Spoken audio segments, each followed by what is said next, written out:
Hello and welcome. I'm Daniel Hall, Executive Director of London CycleLink, and this week's webcast is called Two Wheels and Third Places. It's a nice sunny day out there, so if you are inside watching, we appreciate your time even more today.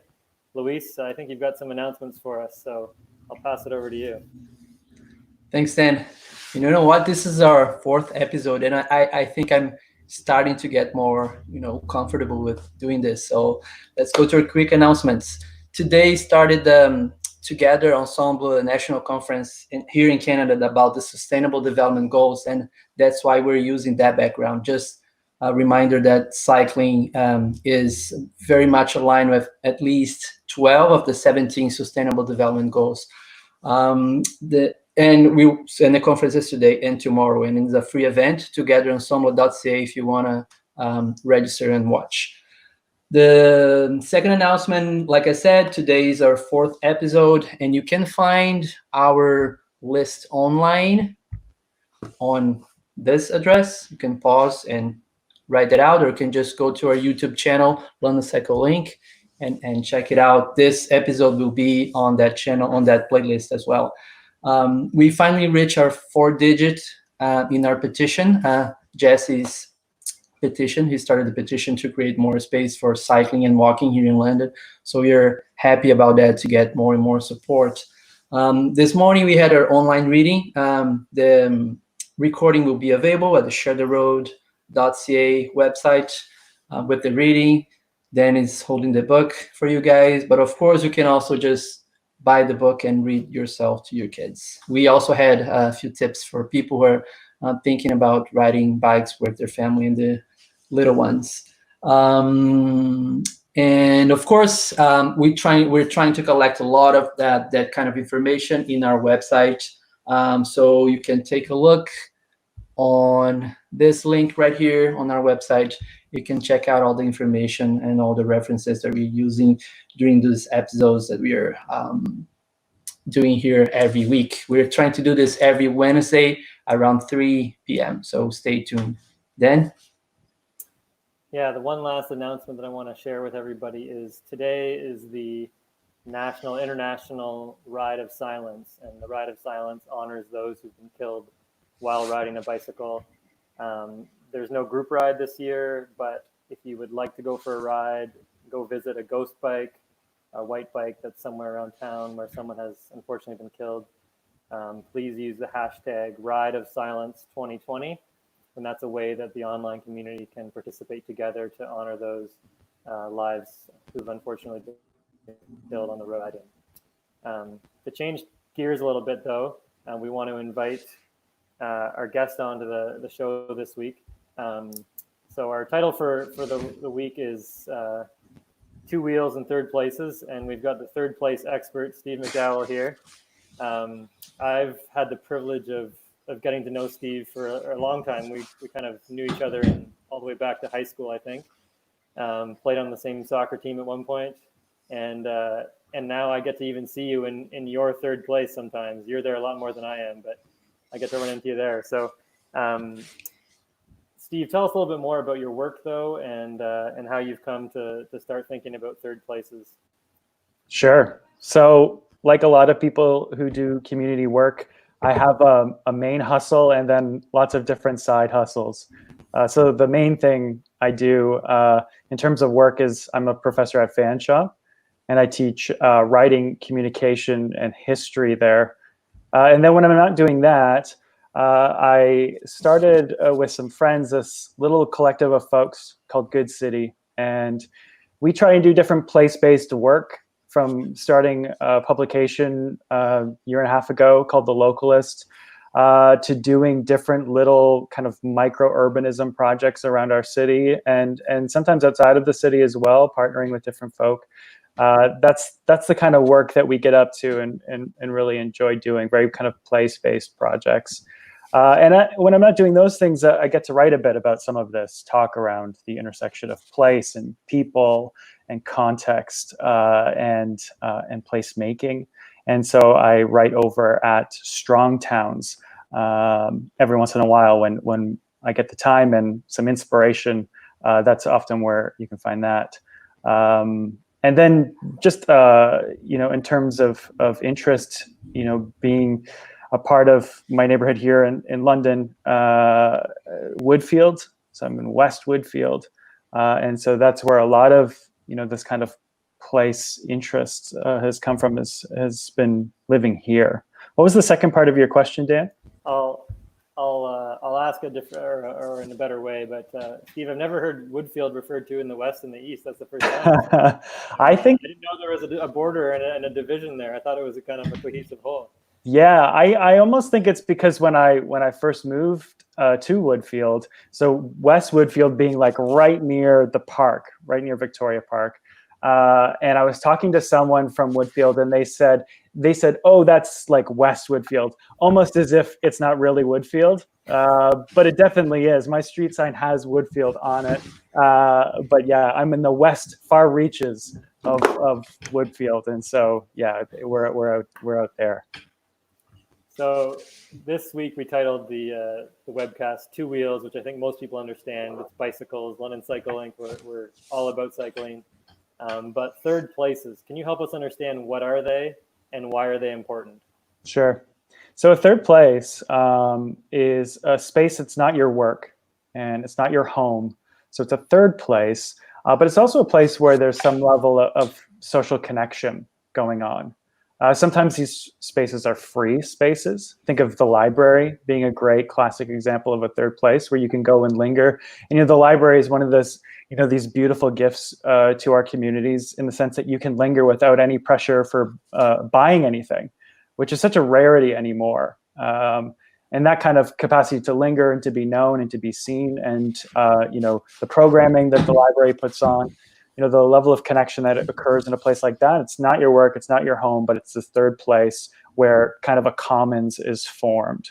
And then there's also paid third places, or places where you're going to contribute financially. And a good example of that many of us frequent are coffee shops. Right? Again, not work, not home, but a place that if you turn up enough and linger in enough, you're probably going to find some level of social connection. At bare minimum, Susan Cain wrote a book called Quiet. Maybe you guys have heard of it.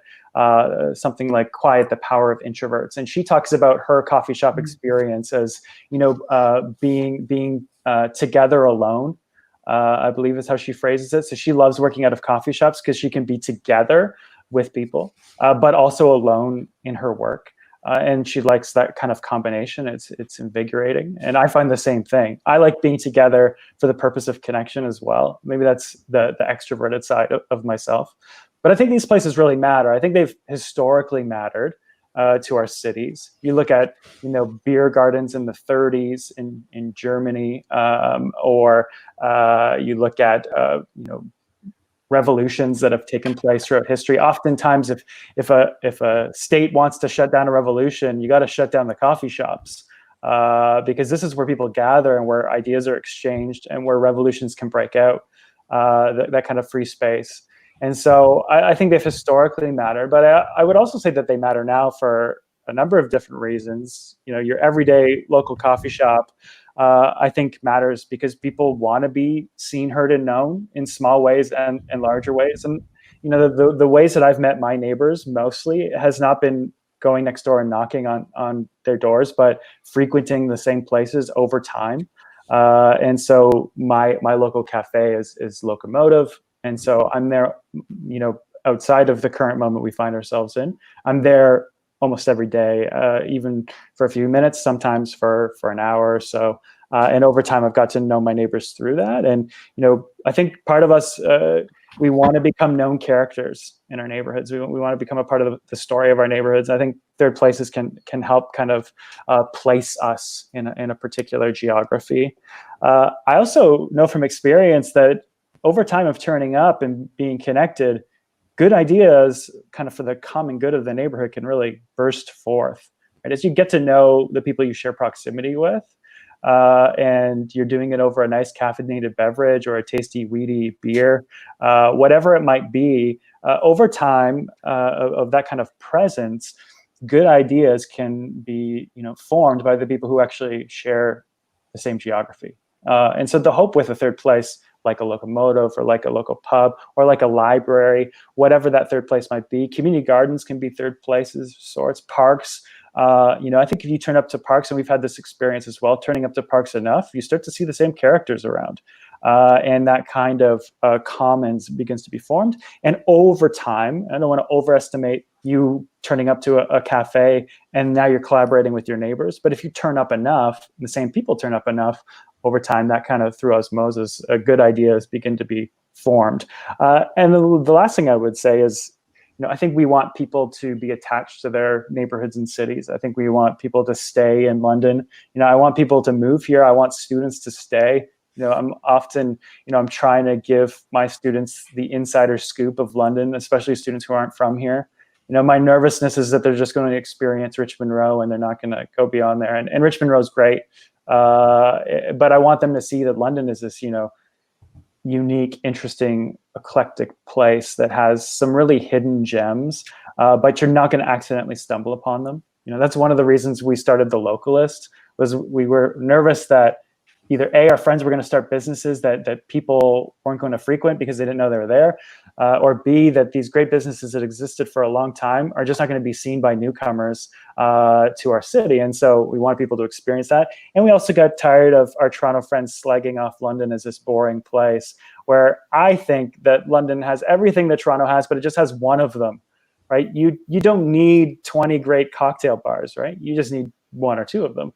And I think London has a lot to offer. And so third places, coming back to that, I think they're one of them, right? So I want to see, people inhabit these spaces, because, utilizing all of our senses is a way that we're going to create attachment to a place, right? We want to, I think this is one of the reasons why, if I remember traveling Europe, I lived in Europe for a while, and I'd drop in say, Vienna. And within a few days of walking it and seeing new things and experiencing new things holistically and tasting and smelling new things, I thought to myself, I could live here. And it's because I'm utilizing all of my senses and building some level of place attachment. And I think we all, Londoners, we long to see people become attached to our city. We don't want to see them go elsewhere. And so I think third places can play an important role in building up place attachment, right? You turn up, you experience it with your whole self, and that over time, cumulatively, the impact is some level of attachment that you're not as tempted to uproot. Steve, I like the way you expand the concept of public spaces. Usually when you're talking about public spaces, we're thinking about the free spaces, right? Like the parks, and like you mentioned, the library. And there's a book called Palaces for the People. I don't know if you heard. I think it's I loved it. Yeah. Klinenberg, and it's really focused on those free spaces. But the third places are also those spaces that you can spend some money. It's all those small businesses, but they also have this important role of social connection and making the city worth living. And I think this touches a little bit on the economic side of things. When you're talking about creating vibrant places and vibrant communities, sometimes there's a lot of, but this is all about putting money and we don't get anything. We need to think about economic recovery. We need to make this economically sustainable. And I think the third places actually encapsulate the vibrancy of those spaces, but also they speak to the economic importance of supporting small and local businesses.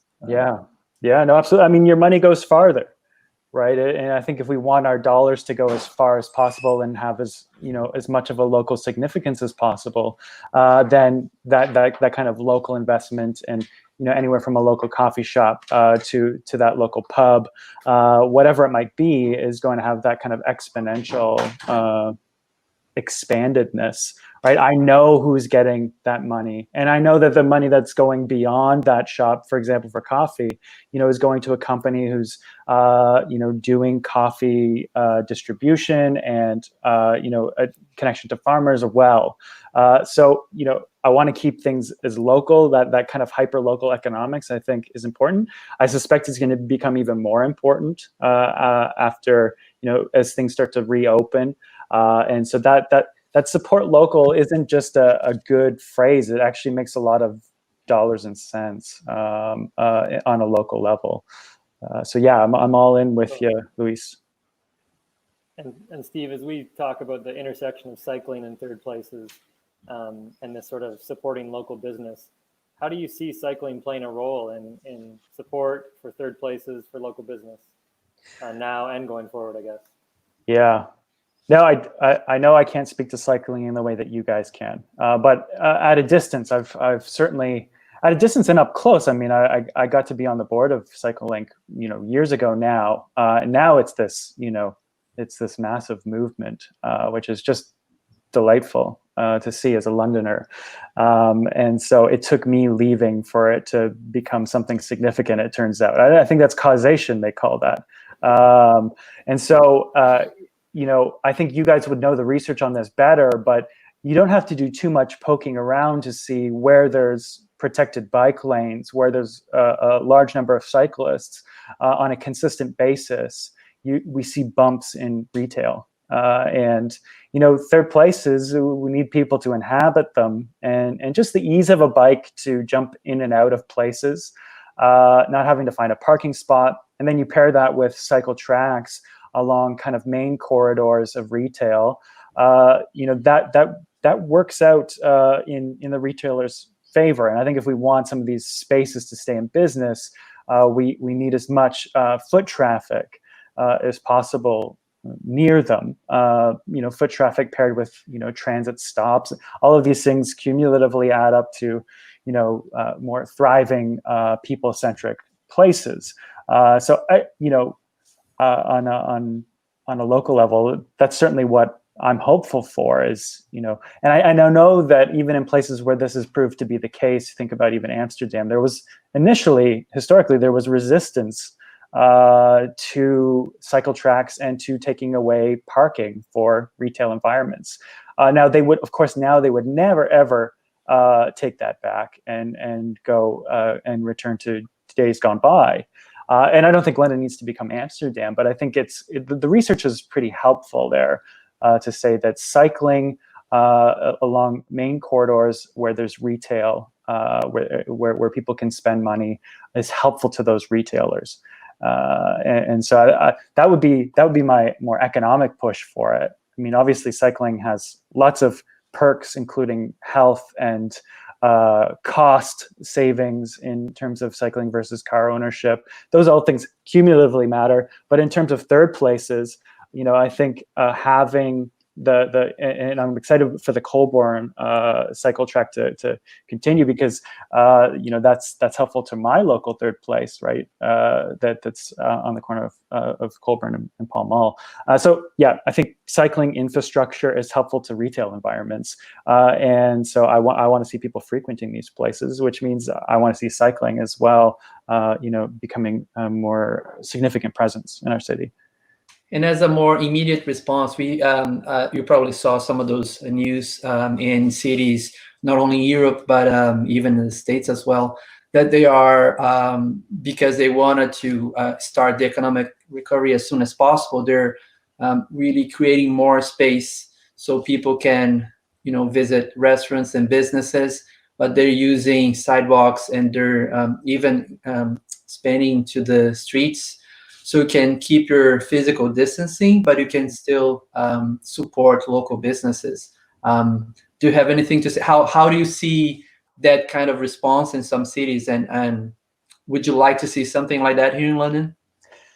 Yeah, I mean, I think when you do the math, a lot of these places, like you think of a coffee shop, or especially a coffee shop, you got to sell a lot of coffee to make a go, and so. A moment like the one that we're in right now is so disruptive, and the long-term trajectory for some of these shops does not look promising. And then to reopen again, but at a reduced rate where you can only have 25 to 50% of your normal clientele in that space at any given time.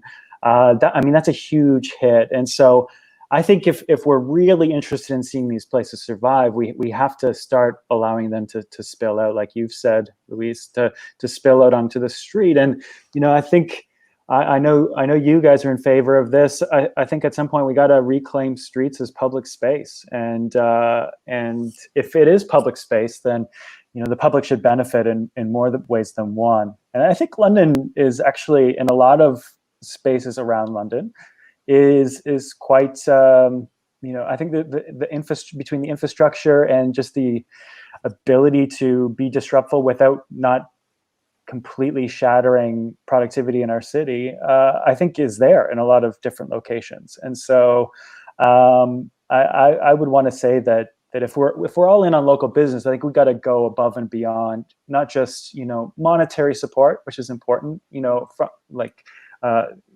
provincial support, municipal support where possible, but or federal support. I mean, not provincial. I think that matters, but I also think doing what we can on just on a design level is going to be significant too. So I would want to see sidewalks. I think of Dundas Place being this perfect example of widened sidewalks where people can spill out onto the sidewalks, and where that street can be shut down frequently, that it is a flex street. I think we can do that on smaller levels elsewhere in the city as well. And so, yeah, I think anything that's going to be helpful to these local places that we really don't want to lose for all the reasons we've already talked about, I think we should go above and beyond there.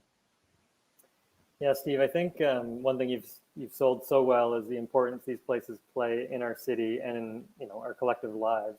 And so going above and beyond the financial subsidies makes a lot of sense to say, like, these places matter, let's help them thrive. I think that goes so far. One of the things that you've also done really well is in your other writing and whatnot, we haven't talked a lot about it today, is when you've got these big ideas, we can't just leave them as big ideas. We have to find sort of small acts to sort of move the needle a little bit. So when we talk about thriving third places, a city that encourages them, communities and neighborhoods that support them well, what are some small steps we can take, not just as a pandemic response, but just some small steps as a city that we can support these places, things that you would, if you could imagine the future you want to see, small steps that people can take, or even that the city can take to encourage and support these businesses and third places. Yeah. I mean, I think the small steps is really where it's at, and for lots of different reasons. My temptation is to think big very quickly, to scale up very quickly, and eventually that can often, for me, lead to some form of apathetic inaction because the ideas just get too big too quick. So those small acts, I think, really matter, Dan. And so, yeah, thinking small. I mean, in this moment, as things start to open up, I think we got to go all in on supporting when we can, and if we have capacity to do that. And one thing I want to say before we get on to more small things, I think sometimes wrapped up in this conversation is, I'm just someone who likes hip coffee shops, and not everyone can afford hip coffee. And fair enough. And I was really sad to see on Dundas Place when McDonald's went out of commission, went out of business, because that's a third place. Like, McDonald's, you're not getting as much of the local investment because, obviously it's this, international company.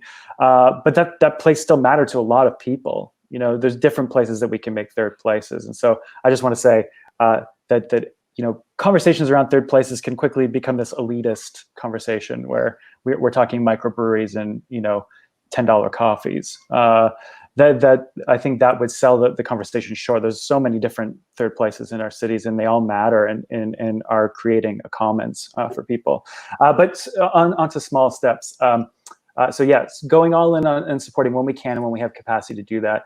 Social media. I try my best, and I know a lot of us are trying our best to point people in the direction of these places. I think there's a bit of a suburban urban divide in London, and so a lot of my friends, who live in the suburbs, don't know of some of these great local places. And so whatever we can do to make a greater awareness of some of these local establishments, I think, is helpful, and leveraging our kind of online bandwidth to do that. Kind of breaking through the noise with that, I think, is very helpful. And it means a great deal to the people who are toiling and risking much to make these meaningful places in our city. So I think, leveraging online bandwidth can be helpful. I mean, hopefully at some point we can start turning up to them again. And then, I would encourage people to whatever that, when you're thinking in terms of your neighborhood, thinking, say, 4 or 5 square blocks, where are people gathering, right? It might not be a coffee shop. It might be a McDonald's. It might be a library. It might be a local park or a community garden. Where are the people gathering and then turning up there and being supportive in whatever way you see fit, I think will matter a great deal as well. So yeah, getting out, walking, looking around, being observant of what's going on, and then kind of discerning the small ways to support those places. I think a lot of people have gone all in on the gift cards idea, which is great, temporarily for, a lot of these businesses to be able to hold off making big decisions because of, some income via gift cards, I think is great. And I know there's been different kind of localized initiatives around that here in London, which is excellent. I hope that's helpful to those businesses. I hope it's enough to keep them, in place. But yeah, those are some of those are awfully obvious. But I've often wondered if I had the capacity and brains, some kind of app that would kind of track local investment, like, track where your money's going either locally or beyond the local. And so, I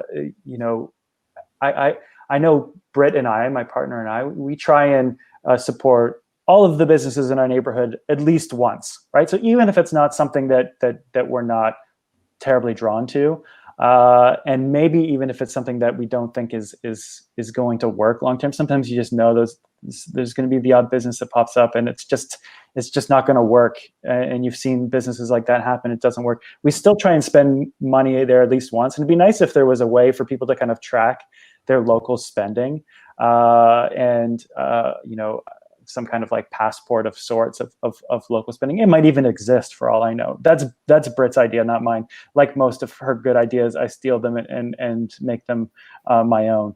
But I think that idea of like trying to figure out ways that if it can be spent locally and you have the capacity to do so, and it's not going to destroy your quality of life, or you're not going to have to sacrifice too much for it.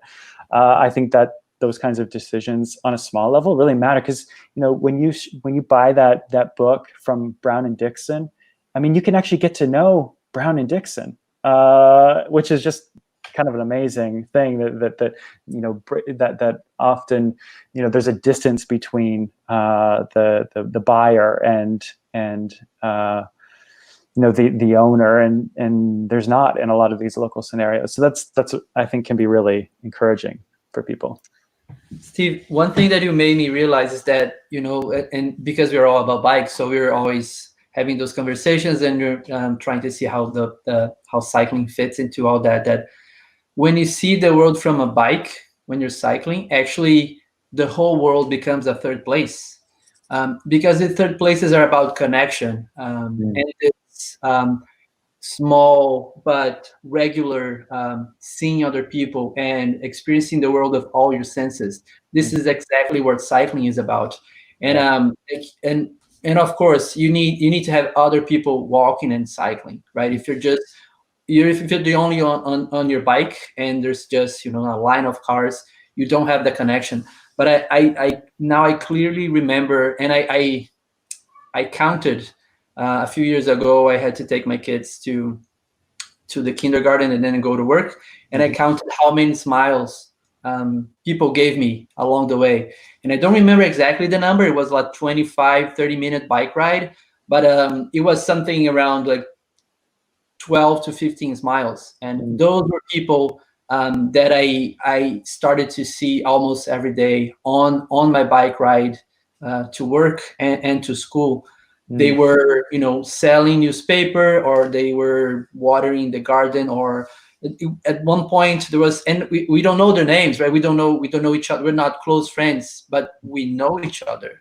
And I think that is the kind of connection that third places can encourage. And you just made me realize that it's not those public spaces that you go to, or those small businesses that you go to, but if you actually create a city that is bike friendly, the whole city becomes this third place. The streets overall they become a place. Yeah. So thank you so much for that, for this beautiful insight. Yeah, and I think, you know, that's one reason that we should be resistant to you know, becoming overly dependent on cars. It's not just for the environmental reasons. It's not just for all of the reasons that you and CycleLink are just very insightful around. But it's also because people are being deprived of experiencing their city in really kind of holistic ways, right? You know, you think of the design of a car and the speed which you drive it and the attention needed to drive it somewhat safely.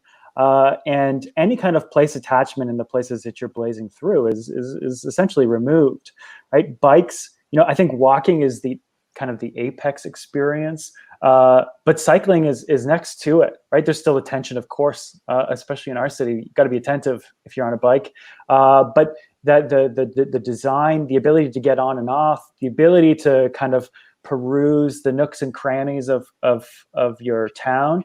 I think that kind of the gift of cycling is place attachment, right? You know, I think that's another reason people go to Europe. They get on a bike, you know, and they start cycling around Amsterdam, and all of a sudden they're like, oh, I could live here. Again, they're experiencing something holistically, and that utilization of the senses is building this kind of attachment to that place, and that can happen in London just as well as it happens in Amsterdam. And so, yeah, I know you folks are talking about doing bike tours. I've done bike tours in the past, you know, getting people on bikes, you know, helping them cycle around the city safely, but also showing them some of the nooks and crannies on a bike. You know, there's something that transpires there that's just really meaningful. And then when you see them again a few weeks later on their bike, exploring these same things themselves or with others, you know, I think that's just a tremendous gift we have in our cities to be able to cycle in them and become more attached to them. Steve, because we don't want to make those conversations too long, I think we can start wrapping it up, and we always have a few final questions. So Dan, would you like to lead us into our final part of our chat here? I mean, I guess one thing that we always like to ask or talk about at the end is how can we help each other? I think in general we, you know, are supportive of the same things. We want this vibrant city, and it has great choices in transportation for cycling, for walking, for busing, and for driving. Quite frankly, it all, you know, should be good if it's in balance. And a local business, a thriving local business scene, and public spaces in general, not just local business, but libraries, parks, you know, the Dundas places of the world, the streets that are shut down, make a city vibrant. And so, you know, the big question, I guess, is how can we support each other? How can London CycleLink play a role in helping that vibrancy come? And any sort of final thoughts you have for this conversation would be great. Yeah, well, I think what CycleLink does particularly well is, you know, while your emphasis is strongly on cycling, I think it's clear that you want a better city, better designed city, and that in that scenario, I think everyone wins, not just the cyclists. I remember having conversations long ago with you guys around, you know, why in a car-centric city would you not want more people on bikes? Because that means less people on the roads, less traffic for you. You know, I think everyone wins in the city where there's more cycling. I mean, people are healthier. I think retail in those corridors, like we've said, is improved. There's a lot of benefits to it. And so, you know, I think you're already doing this, but I would just encourage you to continue to see that holistic picture of city building, that cycling plays a role in that, a very important role and often unnoticed role. But I think the people you've brought around your organization are thinking more broadly, and I think that's very encouraging. Yeah, and then when I know that you're thinking about, you know, how do we get people out on bikes together and journeying around our city together. I think doing that and curating experiences where you can see some of those local places that make London endearing to us. I think that means a great deal to those owners, and it'll mean a great deal to those people in the long run as well.